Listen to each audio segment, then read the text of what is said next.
چې د بدخشان په واخان کې موږ چې بي سي کلینیک جوړ کړی دی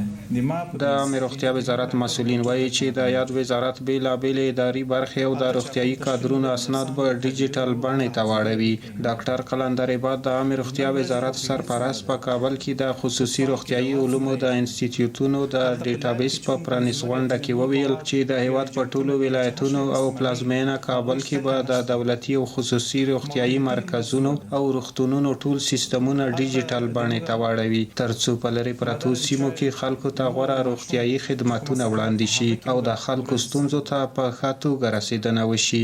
ما پلان دا ده چې زه د افغانستان ټول هیلث سیستم دا که پرایمري هیلث سیستم ده که سیکنډري هیلث سیستم ده او که ټرشري کیر ده ما دا ټول په د ډیټا افیس کې ټول سره انټرلینک کړم. بیا چې هر څوک غواړي چې د بدخشان په واخان کې موږ چې بي سي کلینیک جوړ کړی دی د ما په بي سي کلینیک کې نن ډاکټر موجود ده که نه ده موجود هلته چې کوم تشکیل موږ د نرسانو د قابلیو لرو هغه حاضري لري که یې نه لري. د نن ورځې او پی ډي څومره ده په سټاک کې دوا څومره یې کې ده هلته په لیاب کې چې کوم کنزیومر یا ځینې نور مواد یا ریجنټونه دي یا چې هر شی استعمالیږي هغوی شته که نشته. مورټیلیټي د موږ څومره ده هلته د موږ مدر اینډ چایلډ د مور او د ماشوم چې کومه ساحه ده په هغه کې موږ د ورځې څه لرو څومره جراحیانې شوي دي یعنې دې ته ورته د شفاخانې مربوط چې څومره سیستم ده دا به ټول په دې کې راشي او دا به په یو کلیک باندې محترم په یو کلیک باندې به موږ ته د افغانستان د هر کلینیک د هر ځای معلومات راته کیږي. بیا چې مقصد دلته د موږ سره همکاري باندې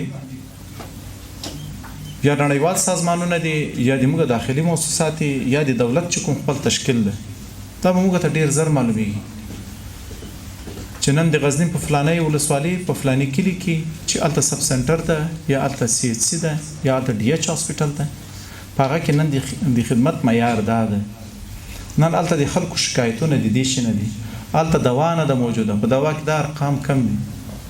نو بیا دغه منیجمنت موږ ته بیا ډېر اسانه کیږي. معیاري شرایط چې د سکتور یا د دولت لخوا ته درکول شوي دي هغه په ځان باندې عملي دي که نه دي خو بس دوی په دې باندې مجبورېدل چې تاسې به خامخا موږ ته ډیپلوم یا سند په لاس راکوئ.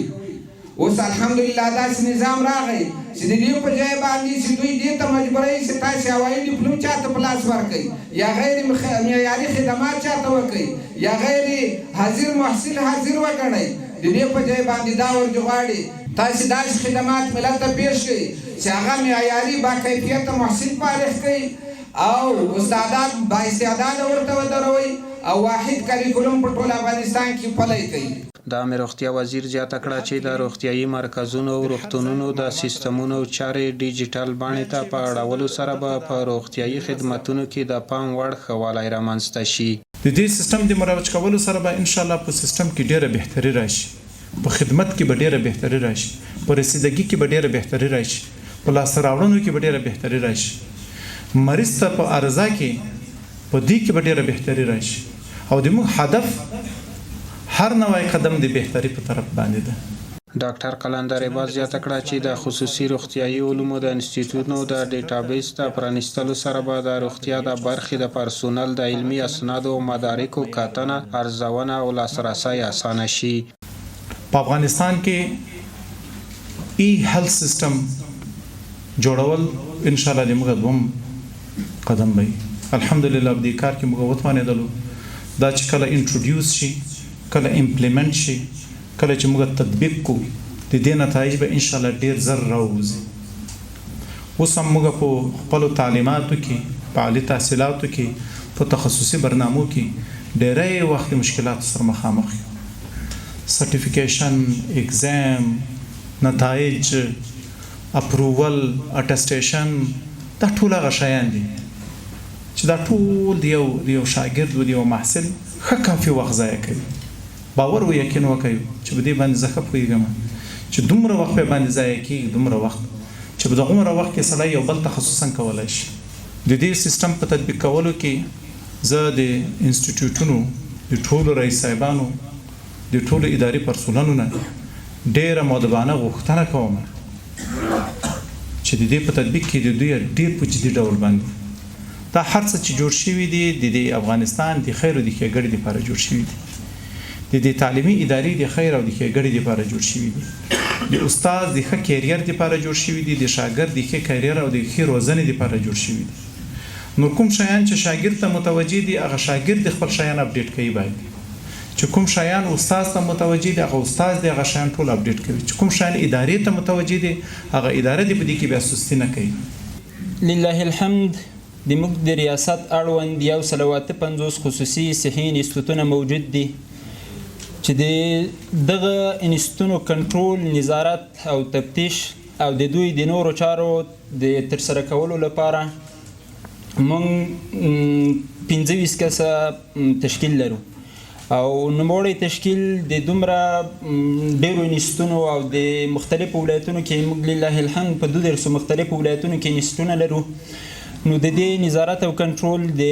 25 کسه تشکیل په توسط باندې ډیر مشکل کار ده د عامې روغتیا وزارت څخه مو لومړی غوښتنه دا ده تر څو پورې زموږ کوم تشکیل چې پیشنهاد شوی ده هغه را منظور کړل شي او تر څو پورې د خصوصي صحي انستیتیوتونو د کنټرول تفتیش او نظارت لپاره بسنه وکړي او موږ خپل امورات ته په خپل وخت سره رسیدنه وکړو خصوصي روغتیایي انستیتیوتونو محصلینو خوښي څرګنده کړه ویل چې مخکې به د روغتیا د برخې علمي او کادري اسنادو کې فساد موجود و او د پیسو په بدل کې به د ډاکټرۍ علمي اسنادونه په جعلي توګه جوړېدل چې د ډیجتل سیستمونو له فعالېدو سره به یا د ستونزې په بشپړه توګه حل شي دغه ډیټابس غونډه چې موږ تاسو نن د رئیس په وړاندې د وزارت صحت رئیس په وړاندې کوم یو تر سره شو دینه موږ زیات راځي په دې خاطر باندې کوم کارونه چې مثال موږ تاسو په خصوصي انستیتیوټونو کې کېده هغه انستیتیوټونه چې مثال موږ تاسو جالکاری کې کېده هغه به تر وحده پورې څنګه مخه ونیول شي مطلب کله چې موږ تاسو زیاتره د انستیتیوټونو چې مثال موږ به الدا څنګه د خپل ثبت نام به مو کو نور نه ورتلو بل اخره هغه انستیتیوټونه به موږ فارغ شو ډیپلوم به مو څنګه ترلاسه کو خو دغه ډیپلوم یو خط یا مثال یو کاغذي پاڼه و موږ تاسو هغه علم چې موږ تاسو ته حاصلو هغه موږ نو بل خصوص موږ څنګه دغه یو کاغذ مو ترلاسه کړ دا مطلب دا معنی ورکوله چې موږ تاسو دغه کاغذ یا دغه ډیپلوم په پیسو واخیسته نو دغه چیرته موږ تاسو دغه یو ډیټابس ولرو موږ تاسو دغه جالکاری مخه نیوي شو او دغه جالکاری تر مخې یو نیول لپاره یو بانا او یو پرمختګ ده د یادونې وړ ده چې د پوهان غضنفر د طبي علومو په انستیتیوت کې د عامې روغتیا وزارت مسؤلینو په ګډون سره د خصوصي روغتیایي علومو د انستیتیوتونو د ډیټابس پروګرام پرانیستنه وشوه چې له دې وروسته به په ټولو خصوصي انستیتیوتونو کې یا د پروسه پلي شي او د روغتیایي پرسونل علمي او کادري اسناد په اسانه او مسؤونه توګه پروسس او ارزول کیږي د دې سیستم په تطبیق کولو کې زه د انستیتیوټونو د ټولو رئیس صاحبانو د ټولو اداري پرسونلونو